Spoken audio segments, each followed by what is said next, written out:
ભાજપ શિવસેના વચ્ચે ગઠબંધન લોકસભા અને વિધાનસભા ચૂંટણી સાથે લડશે। ભાજપ 25, શિવસેના 23 બેઠકો પર લડશે લોકસભા। પુલવામા હુમલા બાદ ગુજરાતમાં આતંકનો ડોળો। આઈબીના ઇનપુટને પગલે મુખ્યમંત્રીના અધ્યક્ષસ્થાને ઉચ્ચસ્તરીય મળી બેઠક। રાજ્યભરમાં સઘન ચેકિંગ। વિધાનસભા સત્રના પ્રથમ દિવસે શહીદોને શ્રદ્ધાંજલિ અપાયા બાદ કાલે રજૂ કરાશે બજેટ। ખેડૂતલક્ષી બજેટ હોવાની ચર્ચા। એલઆરડી પરીક્ષાનું પરિણામ જાહેર। 26 ફેબ્રુઆરીથી 9 માર્ચ દરમિયાન શારીરિક કસોટી। 54,000થી વધુ પુરુષો, 21,000થી વધુ મહિલાઓ પાસ। ગાંધીનગરમાં એમએલએ ક્વાર્ટર્સના કચરામાંથી મળી દારૂની બોટલ અને તેનો વિડીયો પણ વાયરલ થયો। ગત વર્ષે પણ બની હતી આ પ્રકારની ઘટના। રાજદ્રોહના કેસમાં નાસ્તા ફરતા અલ્પેશ કથિરિયાની ધરપકડ। કોર્ટના આદેશ બાદ લઈ જવાયો લાજપોર જેલ।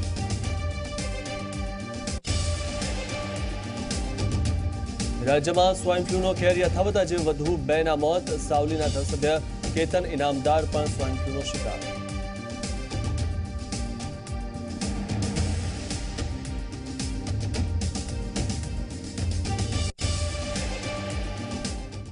નમસ્કાર, હું મિથુન, આપ જોઈ રહ્યા છો ન્યૂઝ એટ મેટ્રો અને સૌપ્રથમ વાત કરીએ એક મહત્વના સમાચારની।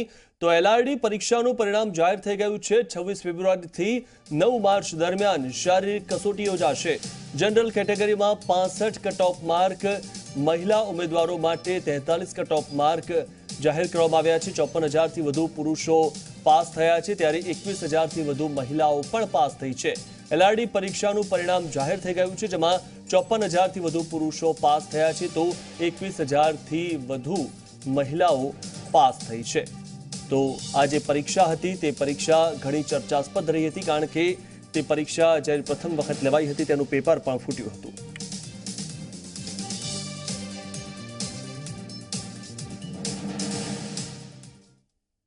નાણામંત્રી તરીકે નાયબ મુખ્યમંત્રી નીતિન પટેલ 6ઠી વખત વિધાનસભામાં બજેટ રજૂ કરશે। આવતીકાલનું બજેટ લોકસભાની ચૂંટણીને લઈને પૂર્ણ કદનું નહીં હોય, તેમ છતાં સરકાર કેટલીક નવી જાહેરાતો કરી શકે છે।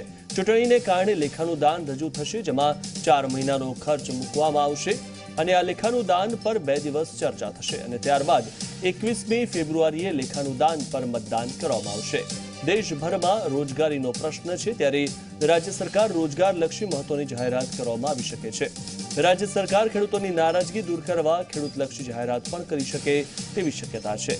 આ ઉપરાંત ઉર્જા વિભાગ દ્વારા પેન્ડિંગ રહેલા અને કપાયેલા કનેક્શન પરત આપવાની જાહેરાત પર અમલને લઈને બજેટની ફાળવણી કરવામાં આવી શકે છે। આ સિવાય શિક્ષણલક્ષી, મહિલા અને બાળકોને લગતી શહેરી વિકાસ અને પ્રધાનમંત્રી આવાસ અંગે પણ કોઈ મહત્વની જાહેરાત કરવામાં આવી શકે છે।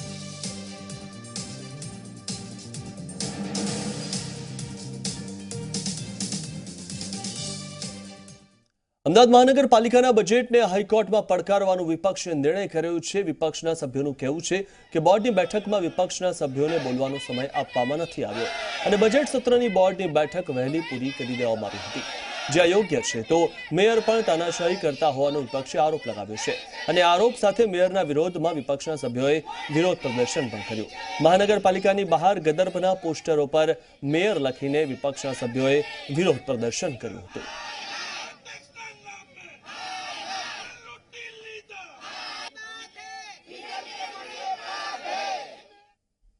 લોકસભાની ચૂંટણીના પગલે રાજકીય પાર્ટીઓએ તો પોતાનો ચૂંટણી પ્રચાર શરૂ કરી દીધો છે, ત્યારે સુરતના કપડાના વેપારીઓએ પણ માહોલ જોઈને પોતાનો બિઝનેસ વધારવા માટે નરેન્દ્ર મોદીના ફોટો અને યોજનાઓવાળી સાડીનું છાપકામ શરૂ કરી દીધું છે।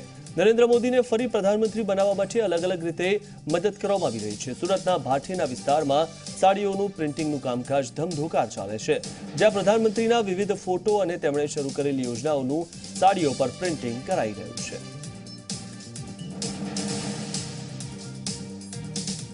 આગામી લોકસભા ઇલેક્શન 2019 અંતર્ગત જે દેશભરમાં જે માહોલ બની રહ્યો છે તે અંતર્ગત અમે પણ ડિજિટલ પ્રિન્ટિંગમાં નરેન્દ્ર મોદીજીની 5 વર્ષની વિવિધ યોજનાઓને સાંકળી લેતી અને તેમના ઉલ્લેખ કરતી વિવિધ પ્રકારની ડિઝાઇનોની સાડીઓ હાલમાં પ્રિન્ટ કરી રહ્યા છીએ।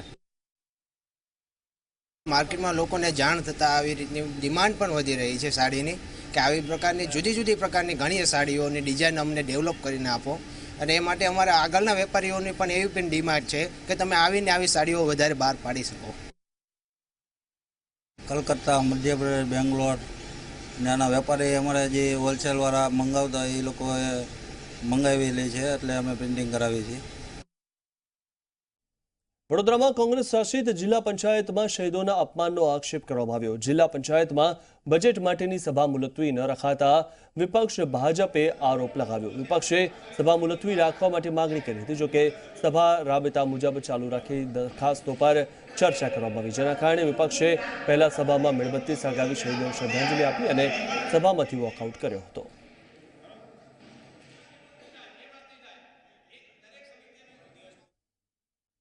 રાજકોટના લોધિકા તાલુકા પંચાયતના પ્રમુખ તરીકે હરિશ્ચંદ્રસિંહ જાડેજાની વરણી કરવામાં આવી, ત્યારે અપક્ષ સભ્ય ઉમેશભાઈ પાંભર ઉપપ્રમુખ તરીકે બિનહરીફ ચૂંટાયા. ભાજપના બળવાખોર તાલુકા પંચાયત પ્રમુખે રાજીનામું આપ્યા બાદ કોંગ્રેસે મેદાન માર્યું હતું. ઉલ્લેખનીય છે કે ભાજપના બળવાખોર નેતા અનિલસિંહ ડાભી કોંગ્રેસના ટેકાથી પ્રમુખ બન્યા હતા, જોકે અનિલસિંહે થોડા દિવસો પહેલા રાજીનામું આપ્યું હતું. ત્યારે ભાજપના બે જૂથોની લડાઈ વચ્ચે કોંગ્રેસે મેદાન મારતા તાલુકા પંચાયતમાં મેદાન માર્યું છે.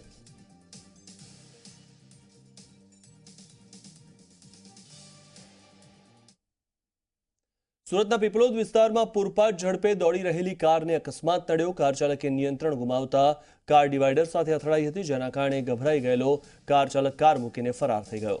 અકસ્માતની આ સમગ્ર ઘટના સીસીટીવી કેમેરામાં કેદ થઈ ગઈ હતી.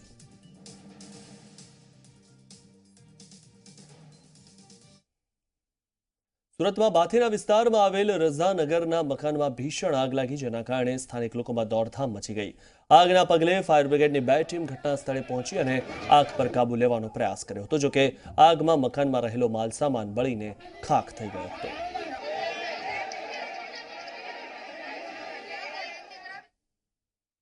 રાજદ્રોહના ગુનામાં નાસ્તા ફરતા અલ્પેશ કથિરિયાની ધરપકડ કરવામાં આવી છે. મરોલી રાજદ્રોહના કેસમાં જામીન મળ્યાના થોડા દિવસો બાદ અલ્પેશ કથિરિયા અને ટ્રાફિક પોલીસ વચ્ચે વિવાદ થયો હતો, જેમાં મામલો વણસતા અલ્પેશ વિરુદ્ધ ઉપરાછાપરી 5 ગુનાઓ નોંધાયા હતા, જેના આધારે પોલીસે સેશન કોર્ટમાં અલ્પેશના જામીન રદ કરવા માટે અરજી કરી હતી, જે સેશન કોર્ટે માન્ય રાખી હતી. ત્યારબાદ અલ્પેશ ભૂગર્ભમાં ઉતરી ગયો હતો. છેલ્લા 1 મહિનાથી પોલીસ તેને શોધી રહી હતી. એ દરમિયાન વેલાજા વિસ્તારમાં અલ્પેશ કથિરિયા તેના મિત્ર આશિષ વઘાસિયાના લગ્નમાં આવવાનો હતો તેવી માહિતી મળતા પોલીસકર્મીઓ ત્યાં પહોંચી ગયા હતા અને તેના મિત્રના ઘરમાંથી તેની ધરપકડ કરી હતી. ધરપકડ બાદ અલ્પેશ કથિરિયાને કોર્ટમાં રજૂ કરવામાં આવ્યો હતો, જ્યાં કોર્ટે આદેશ આપતા અલ્પેશને ફરીથી લાજપોર જેલ મોકલી દેવાયો. જો કે આ દરમિયાન અલ્પેશ કથિરિયાને ચોંકાવનારું નિવેદન આપતા કહ્યું કે જીવીશું તો મળીશું.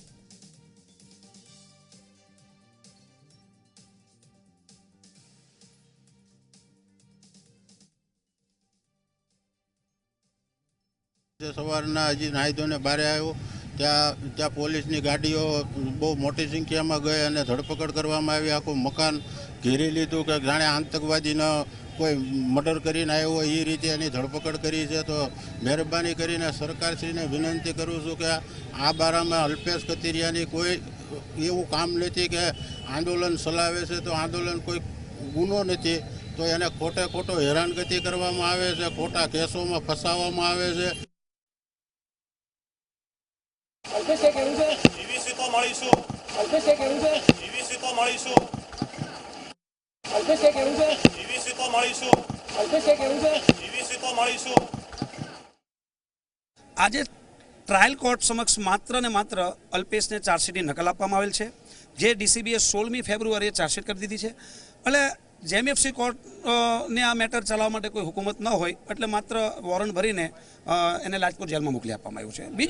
બીજી વસ્તુ એ હતી કે જે મેટરને લઈને અમારી પાસે એક નવા જે કારણો ઊભા થયા છે કે જે ટ્રાફિક પીએસઆઈ કુવાડિયાને લઈને જે આખી મેટર જે નવી ઊભી થયેલી, એ જ કુવાડિયા એ અન્ય 2 જે કંઈક નાગરિકો હતા સુરતના એની વિરુદ્ધમાં એની સાથે પણ આ જ પ્રકારની હરકતો જે કરેલ છે, એવા કંઈક અમે નવા સંજોગો સાથે હાઈકોર્ટમાં મૂવ થનાર છીએ.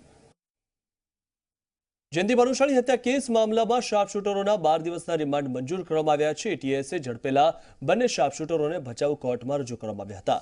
એસઆઈટીની ટીમે સમગ્ર કેસમાં વધુ તપાસ માટે આરોપીઓની 14 દિવસ રિમાન્ડની માંગ કરી હતી. રિમાન્ડ દરમિયાન મોટા ખુલાસા થવાની શક્યતા થઈ છે.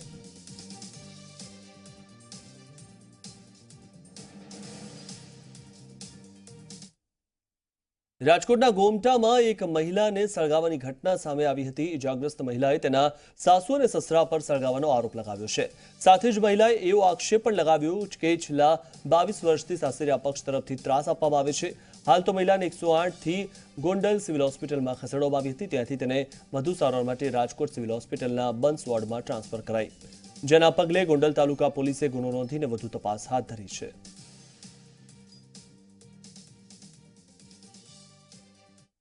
એક જે મહિલા છે પોતાના ઘરે હતા એ દરમિયાન એમનો એવો આક્ષેપ છે કે એમના જે સાસુ સસરા છે એમને કેરોસીન નાખી એમને સળગાવવા માટે પ્રયત્ન કર્યો, જે બાબતે તેમને પહેલાં ગોંડલ લઈ જવામાં આવ્યા અને ગોંડલથી પછી અહીં અત્યારે રાજકોટ સિવિલ હોસ્પિટલમાં એમને રિફર કરવામાં આવ્યા છે. રાજકોટમાં પ્રેમી બાદ સેવિકાનું પણ સારવાર દરમિયાન મોત થયું. વેલેન્ટાઇન ડેના એક દિવસ પહેલા કાલ ભૈરવ મંદિરના પૂજારી રોનક ઉર્ફે બોનીએ પ્રેમનો સ્વીકાર ન કરતા સેવિકાને સળગાવી દીધી હતી. સેવિકાને સળગાવતા પ્રેમી પૂજારી પણ દાઝી ગયો હતો, જેનું સારવાર દરમિયાન મોત થયું હતું. જ્યારે સોમવારે સેવિકાનું પણ સારવાર દરમિયાન સિવિલ હોસ્પિટલમાં મોત થયું હતું. વાત કરી વડોદરાની. વડોદરામાં રેલવે મેમુ કાર શેડમાંથી મળી આવ્યો મૃતદેહ. સિક્યુરિટી ગાર્ડનો મૃતદેહ મળી આવતા ચકચાર મચી ગઈ છે. ગળાના ભાગે ચપ્પુના ઘાના નિશાન પણ મળી આવ્યા છે. સિક્યુરિટી ગાર્ડની હત્યા થઈ હોવાની આશંકા સેવામાં આવી રહી છે, ત્યારે પોલીસ ઘટના સ્થળે પહોંચીને તપાસ શરૂ કરી છે.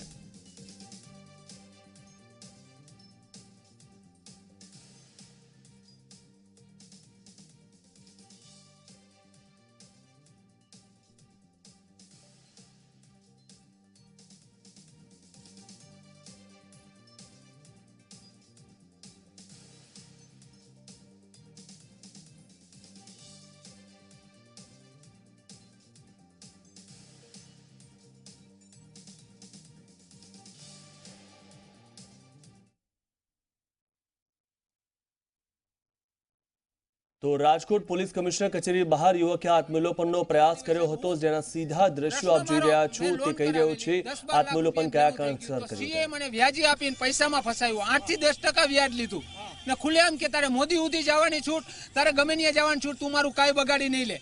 તો આજે સાહેબ આ વસ્તુ હું ક્યારે કરવા માંગતો હોય? કેટલા પહેલાની આજે 2.5 વર્ષ થયા. મેટરને સાહેબ સીપી સાહેબને અગ્રવાલ સાહેબને મેં 3 વાર રજૂઆત કરેલી. આની પહેલા આત્મવિલોપન કરવા આવ્યો. મેં કીધું મારે આ વસ્તુ કરવી છે સાહેબ. સાહેબ મને 28 લાખ રૂપિયા વ્યાજે આપી ને સીએ મને અત્યારે ફસાઈ દીધો છે. 48 લાખ રૂપિયાની મશીનરીની લોન બારોબાર કોકના કારખાના બતાવીને લોન પાસ કરી લીધી છે સાહેબ. અમારા નામની. અને બેંક તમારા ઘરે આવે છે? બેંક લોન મેં કરાવેલી જ હતી, પણ અત્યારે બેંકને એ લોકોએ મળેલા છે બધાય. અત્યારે હું પૈસા ભરવા તૈયાર છું, તો મને પૈસા મારે નથી લેવા. છેલ્લા 4 મહિનાથી એમ કે અમે 30 લાખમાં સેટલમેન્ટ કરી. આંધ્રા બેંક આજના સંદીપ ઉંબલ આજના મેનેજર હાલના ઈ કે નહીં, બસ અમારે તમારી પ્રોપર્ટી જોઈ છે. મને આજે મામલતદાર કચેરીએ બહાર મને ધમકી દીધી કે તારી પ્રોપર્ટી કાલ તૈયાર રાખજો, હું પ્રોપર્ટી લેવા આવું. મેં કીધું સાહેબ પગે લાગ્યો મામલતદાર સાહેબને કે સાહેબ એકવાર મને આને હું પૈસા ભરવા તૈયાર છું, મારી પૈસા ભરવાની ના નથી. પણ આ લોકો કોઈ વસ્તુ સાંભળવા મારી તૈયાર નથી.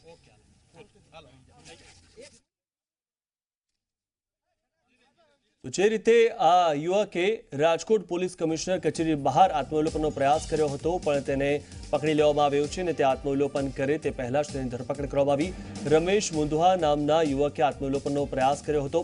યુવકના નામ પર અન્ય વ્યક્તિએ લોન લઈને ચીટિંગ કર્યાના પ્રશ્ને તેણે આત્મવિલોપનનો પ્રયાસ કર્યો અને જે રીતે તેણે હાલમાં જ મીડિયા સમક્ષ કીધું કે તેની વાત માનવા માટે તૈયાર નથી, તે પૈસા ભરવા માટે તૈયાર છે, છતાં પણ તેની પ્રોપર્ટી હડપ કરવા માટે તેના પર જોર જબરદસ્તી કરવામાં આવી રહી છે. આત્મવિલોપન કરે તે પહેલા જ પોલીસે તેની અટકાયત કરી લીધી છે.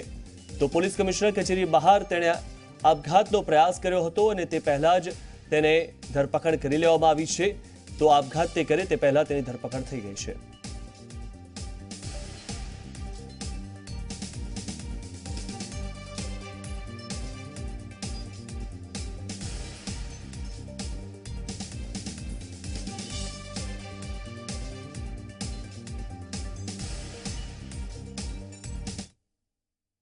ગુજરાતમાં આતંકી હુમલાના મળેલા ઇનપુટને લઈને ગાંધીનગરમાં મુખ્યમંત્રી વિજય રૂપાણીએ ઉચ્ચસ્તરીય બેઠક યોજી, જેમાં ગૃહમંત્રી પ્રદીપસિંહ જાડેજા, મુખ્ય સચિવ જયંત સિંહ, રાજ્યના પોલીસ વડા શિવાનંદ ઝા, આઈબીના વડા આરબી બ્રહ્મભટ્ટ, સીએમના સુરક્ષા સલાહકાર આર કે ધીર, એટીએસના ડીઆઈજી હિમાંશુ શુક્લા સહિતના અધિકારીઓ હાજર રહ્યા હતા.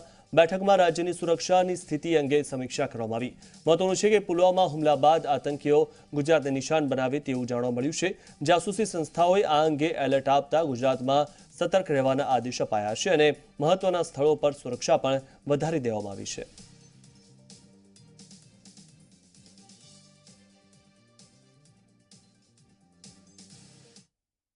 આતંકી હુમલા બાદ રાજ્યમાં એલર્ટ જાહેર કરવામાં આવ્યું છે. ત્યારે અમદાવાદના જાહેર સ્થળો પર ચેકિંગ હાથ ધરવામાં આવ્યું હતું. અમદાવાદના રેલવે સ્ટેશન પર પોલીસને ચાંપતો બંદોબસ્ત ગોઠવી દીધો છે. તેમજ પ્લેટફોર્મ પર આવતા મુસાફરોના માલસામાનનું ચેકિંગ પણ કરવામાં આવ્યું હતું.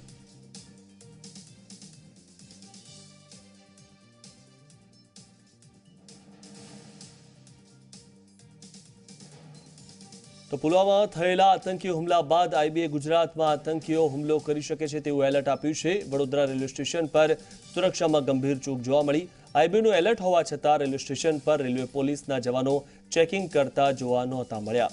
રેલવે સ્ટેશન પર યાત્રીઓ બેરોકટોક ફરતા જોવા મળ્યા. એટલું જ નહીં, રેલવે સ્ટેશન પર લાગેલા મેટલ ડિટેક્ટર મશીનો પણ બંધ હાલતમાં જોવા મળ્યા. ત્યારે વડોદરા રેલવે સ્ટેશન પર આઈબીનું એલર્ટ હોવા છતાં યાત્રીઓની સુરક્ષા રામ ભરોસે જોવા મળી. મને જોવામાં આવી રહ્યું છે કે અહીંયા સિક્યુરિટી જે રહેવી જોઈએ એ મૂકવામાં આવી નથી. આનાથી એવું લાગે છે કે જે સિક્યુરિટી ટાઈટ જે પેપરમાં ન્યૂઝપેપરમાં અથવા ન્યૂઝમાં આપણે સમજીએ એવું કંઈ દેખાતું નથી બરોડા રેલવે સ્ટેશન ઉપર. હું પોતે હું બરોડા એરપોર્ટ ઉપર સર્વિસ કરું છું. ત્યાં તો એ સર્વિસ આપવામાં આવેલી છે, પણ અહીંયા તો હું જોઉં છું કે અહીંયા જરાય કંઈ સિક્યુરિટીની બાબતમાં ઝીરો છે. પુલવામામાં થયેલા આતંકી હુમલા બાદ આઈબી દ્વારા ગુજરાતમાં પણ જૈશ એ મોહમ્મદ આતંકી હુમલો કરી શકે છે તેવું અલર્ટ આપવામાં આવ્યું છે. અને આ જે હુમલો કરી શકે છે તે પબ્લિક પ્લેસીસ, રેલવે સ્ટેશન અને જે ભીડભાડવાળા વિસ્તારો છે ત્યાં કરી શકે છે તેવું અલર્ટ છે. ત્યારે ઝી 24 કલાકની ટીમ વડોદરા રેલવે સ્ટેશન ખાતે પહોંચી છે. આપ જોઈ શકો છો કે અહીંયા સવારમાં કોઈ પણ પ્રકારના પોલીસનો બંદોબસ્ત અહીંયા નથી જોવા મળી રહ્યો.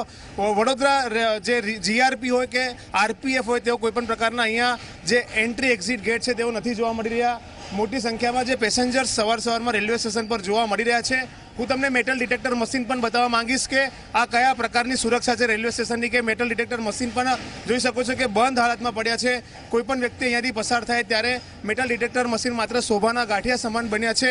મહત્વની વાત છે કે જ્યારે આતંકી હુમલો થયો હતો તેના બીજા દિવસે માત્ર દેખાડો પૂરતું જે સુરક્ષા એજન્સીઓ છે, પોલીસ જવાનો છે, તેઓ ડોગ સ્ક્વોડ અને બોમ્બ સ્ક્વોડની ટીમ સાથે રેલવે સ્ટેશન પર આવી ગયા હતા. પરંતુ હાલમાં કોઈ પણ પ્રકારની સુરક્ષા વ્યવસ્થા અહીંયા જોવા નથી મળી રહી. કોઈ પણ વ્યક્તિ જ્યારે શંકાસ્પદ વ્યક્તિને જો રેલવે સ્ટેશન પર આવવું હોય તો તેઓ ઇઝીલી રીતે અહીંયા આવી શકે છે અને કોઈ પણ મોટી હોનારત અહીંયા સર્જી શકે છે. ત્યારે આઈબીનું અલર્ટ હોવા છતાં પણ પોલીસ બંદોબસ્ત રેલવે સ્ટેશન પર નથી, પોલીસનું ચેકિંગ નથી જોવા મળી રહ્યું. તે ખરેખર મોટી સુરક્ષામાં ચૂક છે અને જો કોઈ પણ મોટી હોનારત અગર સર્જાય તો તેના માટે ચોક્કસથી પોલીસ જ જવાબદાર ગણવામાં આવી શકે છે.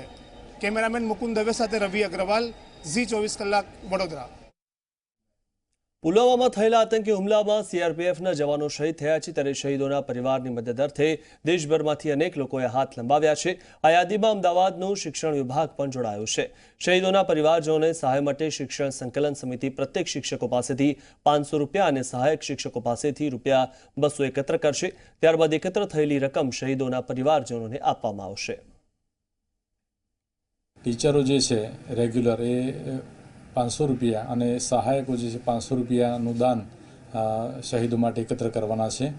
અને રેગ્યુલર જે આપણો સૈનિક ફાળો જે એકત્ર થાય છે એમાં લગભગ એકાદ મહિના પહેલાં નિમ સ્કૂલ જે છે એણે 1,11,111નું દાન આપણને આપ્યું હતું. એ આપણે જમા કરાવ્યું છે. હમણાં ગત શનિવારે જય સોમનાથ સ્કૂલ છે એણે ₹11,11,111 એ વિદ્યાર્થીઓ અને સ્ટાફના સહયોગથી દાન એકત્ર કરીને એનો ડીડી પણ અમને આપ્યો છે. અને બીજી શાળાઓમાંથી આ જ રીતે સૈનિક ફાળો એકત્ર કરવાનું કામ ચાલુ છે. સુરતને દાન અને કર્મની ભૂમિ ગણવામાં આવે છે. ત્યારે ફરી એકવાર સુરતી લાલાઓએ પોતાના કાર્યથી તમામ દેશવાસીઓનું દિલ જીતી લીધું છે. સૌરાષ્ટ્ર સમાજે યોજેલા 262માં સમૂહલગ્ન અનોખા અને દેશભક્તિથી છલકાઈ ઉઠે તેવા જોવા મળ્યા. આ સાથે જ દેશમાં પ્રથમવાર એવું બન્યું કે સમૂહલગ્ન પહેલા 2 મિનિટ સુધી લોકોએ મૌન ધારણ કરીને રાષ્ટ્રગીત ગાઈને શહીદોને શ્રદ્ધાંજલિ અર્પી હતી. સમૂહ લગ્નમાં આવેલો ₹65 લાખનો ચાંદલો શહીદોના પરિવારને સહાય પેટે આપવાનું નક્કી કર્યું છે, જેના માટે સમાજે તમામ શહીદોના પરિવારને પત્ર લખીને તેમનો સંપર્ક કરીને બેંક એકાઉન્ટ નંબર મંગાવ્યા છે અને તેમને ઓનલાઈન ટ્રાન્સફર કરવામાં આવશે। ત્યારે જે પ્રમાણે સૌરાષ્ટ્ર સમાજે શહીદોના પરિવારજનો માટે ભગીરથ કાર્ય કર્યું છે, તેવી જ રીતે અન્ય સમાજના લોકો પણ આગળ આવીને મદદરૂપ બને તેવી ઈચ્છા વ્યક્ત કરવામાં આવી છે।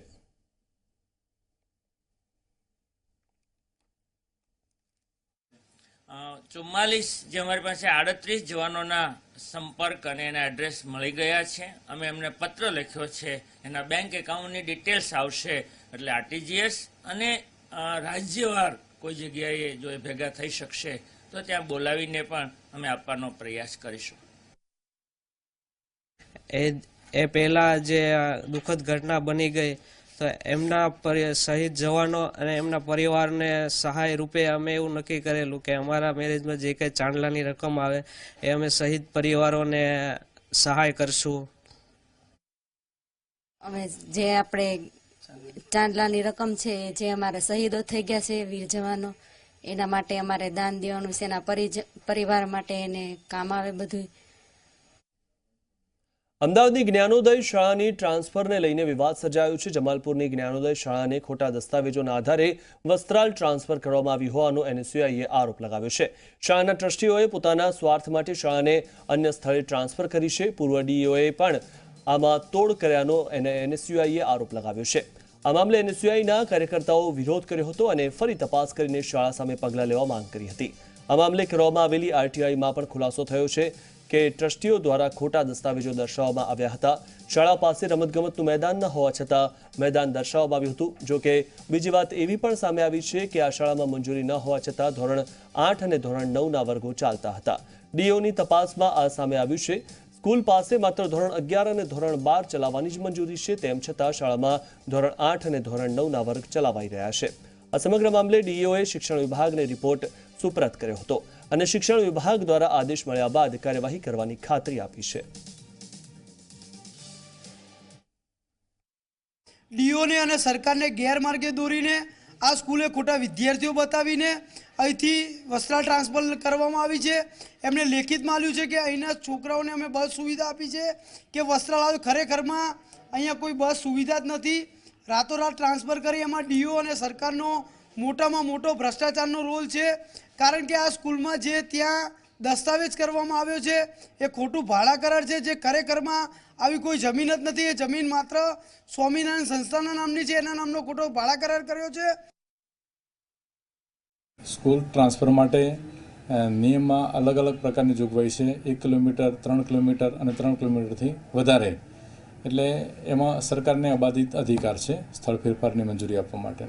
એના જે સરકારના જે નોર્મ્સ છે, નોર્મ્સ પ્રમાણે અહીંયાથી અહેવાલ ગયેલો છે ને અહેવાલ મુજબ શિક્ષણ વિભાગે એને મંજૂરી આપેલી છે। એ બાબતનો અહેવાલ અમે ત્યાં સચિવ શ્રી ગુજરાત માધ્યમિક અને ઉચ્ચતર માધ્યમિક શિક્ષણ બોર્ડને મોકલી આપેલો છે। સ્ટાફ સિલેક્શન કમિશનની પરીક્ષા લેવામાં આવી, પરંતુ અમદાવાદના બોપલમાં કેટલાક વિદ્યાર્થીઓને પ્રવેશ નહોતો મળ્યો। બોપલમાં આવેલા હોલમાર્ક ઇન્ફોટેક ખાતે પણ એસએસસીની પરીક્ષા યોજાઈ હતી, જ્યાં અમદાવાદ ઉપરાંત અન્ય જિલ્લાઓના ઉમેદવારો પણ પરીક્ષા આપવા પહોંચ્યા હતા। જોકે કેટલાક ઉમેદવારોને પ્રવેશનો સમય પૂરો થઈ ગયો હોવાનું કહીને પ્રવેશ આપવામાં ન આવતા વિવાદ સર્જાયો હતો। ત્યારે ઉમેદવારોએ પરીક્ષા કેન્દ્રના સંચાલકો સામે મનમાની કરવાનો આરોપ લગાવ્યો હતો। ઉમેદવારોનું કહેવું છે કે તેઓ પરીક્ષાના સમય કરતાં 2 મિનિટ વહેલા પહોંચ્યા હતા, તેમ છતાં તેમને પ્રવેશ આપવામાં ન આવ્યો। જો કે પરીક્ષા કેન્દ્રના સંચાલકોએ ઉમેદવારો 2 મિનિટ મોડા પહોંચ્યા હોવાનું કહ્યું હતું।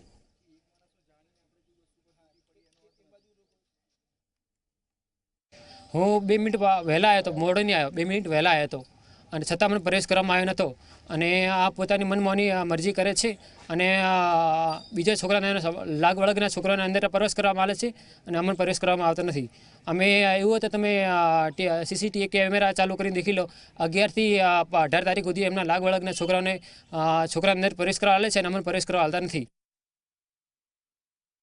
2 મિનિટ મોડું પડ્યું, એમાં તો પેલી ઇમયુની અંદર એન્ટ્રી ના આપી મને। 11:58 અહીંયા ટચ થઈ ગયા હતા ગેટ ઉપર, તો કે અમારા 12 અહીંયા વાગી ગયા એમ કહીને તેમને બંધ કરી દીધું હતું। આ પછી મને અંદર એન્ટ્રી ના આપી, ટાઈમ બતાવ્યો તો આ બધા એટલી બધા કહેતા હતા, રાજુભાઈ બધા ચમ એન્ટ્રી નહીં આપતા, એ બધું રકઝક કરતા હતા, પણ ના એન્ટ્રી આપી મને। એક મહત્વના સમાચારની વાત કરીએ તો ગાંધીનગરમાં રાજ્યમાં ટ્રાન્સજેન્ડર કલ્યાણ બોર્ડની રચના કરવામાં આવી છે. ટ્રાન્સજેન્ડર મહિલા અને પુરુષ પ્રતિનિધિઓ, કિન્નર સમુદાયના 2 પ્રતિનિધિઓ સહિત 16 સભ્યોની નિમણૂક બોર્ડ દ્વારા કરવામાં આવી છે. આ સમુદાયની સામાજિક સુરક્ષા તેમજ આવશ્યક જરૂરિયાતોની પૂર્તિ માટે આવાસ, શિક્ષણ, રોજગારી અને આવક વૃદ્ધિ સહિતના મુદ્દાઓ પર ભાર મુકાશે. બોર્ડના અધ્યક્ષ તરીકે સામાજિક ન્યાય અને અધિકારિતા વિભાગના મંત્રી રહેશે. ત્યારે રાજ્યમાં ટ્રાન્સજેન્ડર કલ્યાણ બોર્ડની રચના કરાઈ છે. કિન્નર સમુદાયના 2 પ્રતિનિધિઓ સહિત 16 સભ્યોની નિમણૂક કરવામાં આવી છે.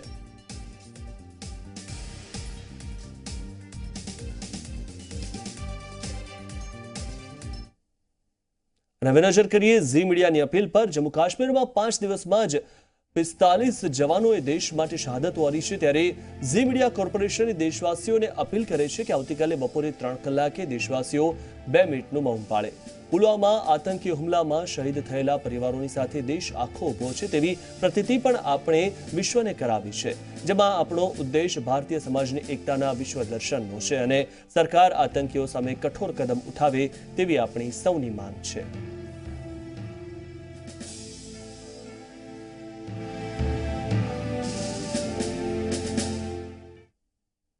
વધુ સમાચારો માટે જોતા રહો ઝી 24 કલાક. નમસ્કાર.